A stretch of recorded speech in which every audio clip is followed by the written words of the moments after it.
வணக்கம். நம்மளோட வாழ்க்கையில நம்ம கூடவே இருந்துகிட்டு நமக்கு நல்லது பண்ற மாதிரியே இருந்துகிட்டு நமக்கு கெடுதல் பண்ணக்கூடிய ஒரு சிலர் இருக்கக்கூடிய இந்த உலகத்துல நாம நிம்மதியா மனநிறைவா சந்தோஷமா வாழ்ந்துடணும். அடுத்தவங்க நம்மள மதிக்கிற மாதிரி மரியாதையா நடத்துற மாதிரி இந்த வாழ்க்கைய அர்த்தமுள்ளதா நம்ம வாழணும் அப்படிங்கிற ஆசை நம்மள எல்லா பேருக்குமே இருக்கத்தாங்க செய்து. ஆனா இதுக்காக நாம என்ன செய்யணும் அப்படிங்கறத விட எப்படி நடந்துக்க கூடாது அப்படின்னு நாம தெரிஞ்சுக்கிட்டோம்னாவே நம்மளுடைய வாழ்க்கையில நாம சந்தோஷமா இருக்கலாம் அப்படிங்கறது தான் உண்மைங்க. அதுல முதல் விஷயம் என்னன்னு கேட்டீங்கன்னா, அறிவை வளர்த்துக்காம இருக்கிறது. ஒரு மனுஷனுடைய உண்மையான நண்பன் யாருன்னு கேட்டீங்கன்னா அவனுடைய அறிவு தாங்க. அது புத்தக அறிவா இருந்தாலும் சரி, இல்ல அனுபவ ரீதியா அவங்களுக்கு வரக்கூடிய அறிவா இருந்தாலும் சரிங்க, அவங்களுக்கு இருக்கக்கூடிய அறிவு இருக்கு பாத்தீங்களா, அதுதான் அவங்களுடைய நண்பன். ஒரு மனுஷன் புத்திசாலியா இருந்தா அப்படின்னா அவனுடைய வாழ்க்கையில அவனை தோக்கடிக்க யாராலையும் முடியாது அப்படின்னு சொல்லுவாங்க. அறிவு மட்டும்தான் ஒரு மனுஷனை கடைசி வரைக்கும் ஆதரிக்குது அப்படிங்கிறது தான் உண்மை. அறிவினுடைய துணை இருந்துச்சு அப்படின்னா ஒரு மனுஷன் வாழ்க்கையில எவ்வளோ பெரிய கடினமான சூழ்நிலையா இருந்தாலும் அதை ரொம்ப ஈஸியா கடந்து வந்துடலாம் அப்படிங்கிறது தான் உண்மை. சோ முடிஞ்ச வரைக்கும் நம்மளுடைய அறிவு திறனை வளர்த்துக்கணுங்க. தினமும் ஒரு ஒரு ஒரு அரை மணி நேரம் 1 மணி நேரம் ஆகுது நம்ம பொது அறிவையோ இல்ல ஏதாவது புத்தகங்களை படிக்க ஆரம்பிங்க. எதுவுமே தெரியாம எனக்கு நேரமே இல்லை அப்படின்னு சொல்லிட்டு ஸ்டேட்டஸ் பாக்குறதுக்கு, நமக்கு ஸ்டேட்டஸ் வைக்கிறதுக்கு இதுக்கெல்லாம் நேரம் இருக்கு. ஆனா ஒரு 4 விஷயங்களை நமக்கு தெரிஞ்சுக்க நேரம் இல்லை அப்படின்னு நமக்கு நாமே கொடுத்துக்க அந்த ஒரு தண்டனை இருக்கு பாத்தீங்களா, அதுதான் மத்தவங்க முன்னால நம்மள தலைகுனிய வைக்கும். அதாவது நமக்குன்னு ஒரு சில சின்ன சின்ன விஷயங்களை நம்ம தெரிஞ்சுக்கிட்டோம்னு வச்சுக்கோங்களேன், கண்டிப்பா அதாவது அடுத்தவங்க முன்னால அவங்க கேட்கிற கேள்விக்கு பதில் சொல்லணும் அப்படின்னு இல்லைன்னா கூட கொஞ்சமாவது நமக்கு தேவையான விஷயங்களை நாம தெரிஞ்சு வச்சுக்கணும். நம்மளுடைய பிள்ளைகளுக்கு நம்ம சொல்லி கொடுக்கணும். இல்ல ஜென்ரலா ஒரு விஷயத்த நம்ம தெரிஞ்சுக்கணும் அப்படின்னா அறிவு அப்படிங்கிற ஒரு விஷயம் கண்டிப்பா இருக்கணுங்க. சோ இங்க அறிவை வளர்த்துக்காம இருக்கிறது கூட நம்மளுடைய வாழ்க்கையில நம்ம நிம்மதியா இருக்காததுக்கு ஒரு காரணமா இருக்கும்.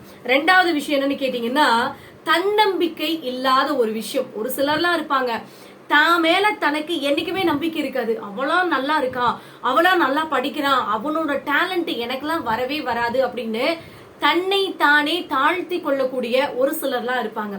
தயவு செஞ்சு அப்படி ஒரு மனசு உங்களுக்கு இருந்துச்சு அப்படின்னா அது இன்னைக்கே மாத்திக்கோங்க. தன்னம்பிக்கை அப்படிங்கிற ஒரு விஷயம் இருந்துச்சுன்னு வச்சுக்கோங்களேன், எந்த வேலையா இருந்தாலும் சரிங்க, நம்மளால முடியாத வேலையா இருந்தா கூட அது நம்மளால முடிக்கணும் அப்படின்னா அதுக்கு தன்னம்பிக்கை அப்படிங்கிற ஒரு விஷயம் இருந்துட்டா போதுங்க. சோ என்னைக்குமே உங்களை நீங்க செல்ஃப் மோட்டிவேட் பண்ணிக்கோங்க. தன்னம்பிக்கையோட எல்லா விஷயத்தையும் ஹேண்டில் பண்ணுங்க. தன்னம்பிக்கை அப்படிங்கிற ஒரு விஷயம் இருக்கு பாத்தீங்களா, அது ஒருத்தருடைய வாழ்க்கையில ஒரு நாளும் நம்மள தோல்வி அடைய விடாது. அப்படி தோல்வி அடைய சூழ்நிலை வந்தாலும் அதுக்காக வருத்தப்படக்கூடிய நிலைமையில நம்மள தள்ளாது. சோ அடுத்தது என்ன பண்ண போறோம் அப்படிங்கிற ஒரு மோட்டிவேஷனை நமக்கு நாமளே கொடுத்துக்க உதவும். அதனால முடிஞ்ச வரைக்கும் தன்னம்பிக்கைய வளர்த்துக்காம இருக்காதீங்க, அதை வளர்த்துக்கிறதுக்கு முயற்சி பண்ணுங்க. அடுத்தது உழைப்பு இல்லாம இருக்கிறது. ஒரு சிலர்லாம் இருப்பாங்க ரொம்ப லேசியா இருப்பாங்க, எனக்கு ரொம்ப டயர்டா இருக்கு, ஏதாவது ஒரு விஷயம் செய்யணும் அப்படின்னா கூட அதுல ஈஸியான ஒரு வழி கண்டுபிடிக்க முடியுமா அப்படின்னு தான் யோசிப்பாங்களே தவிர உழைக்கணும் அப்படின்னு என்னைக்குமே யோசிக்க மாட்டாங்க. ஒரு மனுஷன் தன்னுடைய கடினமான உழைப்புனால சாதிக்க முடியாத விஷயத்த கூட சாதிச்சிட முடியும் அப்படின்னு சொல்றாங்க. சோ முடிஞ்ச வரைக்கும் உழைக்கணும் அப்படின்னு முயற்சி பண்ணுங்க. ஒரு மனுஷன் தன்னுடைய உழைப்பினுடைய பலனை என்னைக்கா இருந்தாலும் கண்டிப்பா அவங்க அதை அனுபவிப்பாங்க. சோ என்னைக்குமே நீங்க செய்யக்கூடிய அந்த வேலை, அந்த உழைப்புக்கான ஊதியம் உங்களுக்கு கிடைச்சே தீரும். அதனால உழைப்பு இல்லாம இருக்கிறத மாத்திக்கோங்க. அடுத்தது கவனம் இல்லாம இருக்கிறது. ஒரே அந்த இடத்துல நம்ம நிப்போம், அவங்க என்ன பேசுறாங்க, இவங்க என்ன பண்றாங்க அப்படின்னா அதை கவனிக்கவே மாட்டோம். சோ அந்த அளவுக்கு கவனக்குறைவா இருக்கக்கூடிய மனுஷங்க நிறைய பேர் இருக்கிறாங்க. எல்லா சூழ்நிலையிலுமே நம்மளுடைய கண்களையும் நம்மளுடைய காதுகளையும் நம்ம திறந்து வைத்து என்ன நடக்குது அப்படிங்கிற கவனத்தோட நம்ம இருந்தோம் அப்படின்னா நம்மளை என்னைக்குமே யாருமே வீழ்த்த முடியாது அப்படிங்கிறது தான் உண்மை. சோ முடிஞ்ச வரைக்கும் தன்னம்பிக்கையோட இருங்க. பிளஸ் அதோட சேர்த்து கவனம் இல்லாத ஒரு சூழ்நிலைய மாத்திக்கோங்க. கவனக்குறைவா என்னைக்குமே நடந்துக்காதீங்க. சோ வாழ்க்கையில நம்ம என்னைக்குமே தோல்வியை சந்திக்க கூடாது அப்படின்னா அதுக்கு இந்த கவனக்குறைவு அப்படிங்கிற ஒரு விஷயத்த நீங்க மாத்திக்கணுங்க. அடுத்ததா என்னன்னு கேட்டீங்கன்னா, நீங்க தர்மத்தை கடைபிடிக்காம இருக்கிறது. ஒரு மனுஷனை நல்வழிப்படுத்தும் அப்படின்னா அது தர்மத்தால மட்டும்தாங்க முடியும். தர்மம் தலை காக்கும் அப்படின்னு சொல்லுவாங்க, அதெல்லாம் அடுத்த பட்சங்க. இந்த தர்மம் அப்படிங்கிற ஒரு விஷயம் இருக்கு பாத்தீங்களா, அது நம்மள ஒழுக்கமாகவும் நல்ல சிந்தனையோடவும் இருக்க வைக்கும்.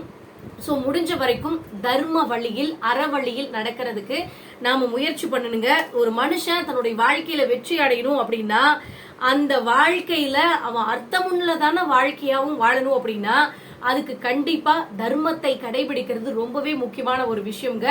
சோ நான் இப்ப சொன்ன இந்த எல்லா விஷயங்களுமே நீங்க எப்படி நடந்துக்கணும் அப்படிங்கறத விட எப்படி நடந்துக்க கூடாது அப்படிங்கறத நம்மளுடைய வாழ்க்கையில நாம தெரிஞ்சுக்கிட்டோம் அப்படின்னாவே நிறைய இடத்துல அவமானப்பட தேவையில்ல, நிறைய இடத்துல ஞாபக மறதி இல்லாம நம்ம இந்த இடத்துல கஷ்டப்படணும்னு அவசியம் கிடையாது. சோ முடிஞ்ச வரைக்கும் உங்களுடைய வாழ்க்கைய நீங்க தான் சிறப்பா அமைச்சுக்கணுமே தவிர யாரும் உங்களுக்காக எதுவுமே செய்ய வரமாட்டாங்க. சோ அந்த விஷயத்த தெளிவா புரிஞ்சுக்கோங்க. இந்த வீடியோ பதிவு உங்களுக்கு பயனுள்ளதா இருக்கு அப்படின்னா மறக்காம கமெண்ட் பண்ணுங்க. நன்றி, வணக்கம்.